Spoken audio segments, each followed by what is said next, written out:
Éminence, bonjour. En cette assemblée plénière à Lourdes, les évêques travaillent sur la question de l'enseignement catholique. Pourquoi ont-ils abordé cette question? Je crois qu'il y a deux raisons qui ont amené à travailler cette question. La première, c'est que l'année dernière, donc en 2013, nous avons voté un nouveau statut pour l'enseignement catholique. Et nous nous sommes dit, nous nous donnons un an pour le mettre en œuvre. Donc un an après, c'est bon de faire le point dans les différents diocèses pour dire où en est-on de l'application donc de ce statut. Ça, c'était la première raison. La deuxième raison, c'est que depuis 5 ans, finalement, nous n'avions pas repris la question de l'enseignement catholique supérieur. Et quelle place les évêques prennent-ils aujourd'hui dans cet enseignement catholique?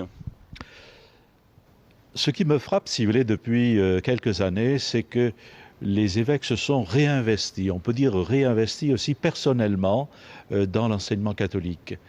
Concrètement, ça veut dire qu'ils y passent plus de temps.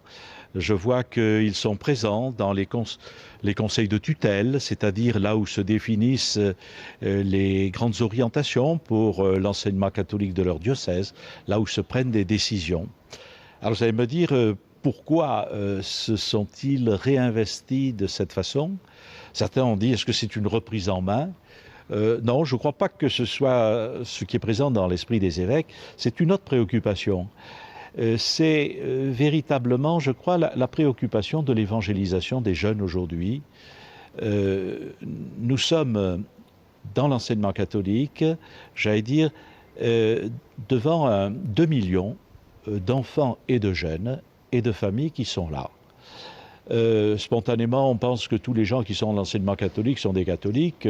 C'est pas le cas. Donc, on se dit, mais nous avons là une surface de contact avec ces enfants, avec ces jeunes, avec ces familles. Comment nous sommes présents? Quel type d'éducation, quel type de proposition de la foi faisons-nous? En ce qui concerne l'enseignement catholique supérieur, l'État pousse les universités catholiques dans une collaboration avec l'enseignement public. Comment cela se passe-t-il et quels sont vos points d'attention? La politique actuelle, c'est une politique alors qui n'est pas simplement pour les universités catholiques, c'est pour l'ensemble des universités, c'est une politique de site. Alors bon, là, la situation est un peu contrastée en France, dans la mesure où il y a des régions où les relations entre établissements catholiques et universités publiques, les relations sont bonnes, on a l'habitude de travailler. Je pense à Lille, je pense à Lyon, je pense à Angers aussi. Il y a des endroits où c'est plus difficile, où on sent qu'il y a une vieille réticence par rapport à ce qui est catholique, à ce qui est privé. Je pense à Paris ou à Toulouse, là, où les choses sont plus difficiles. Mais c'est vrai que le gouvernement nous pousse à collaborer.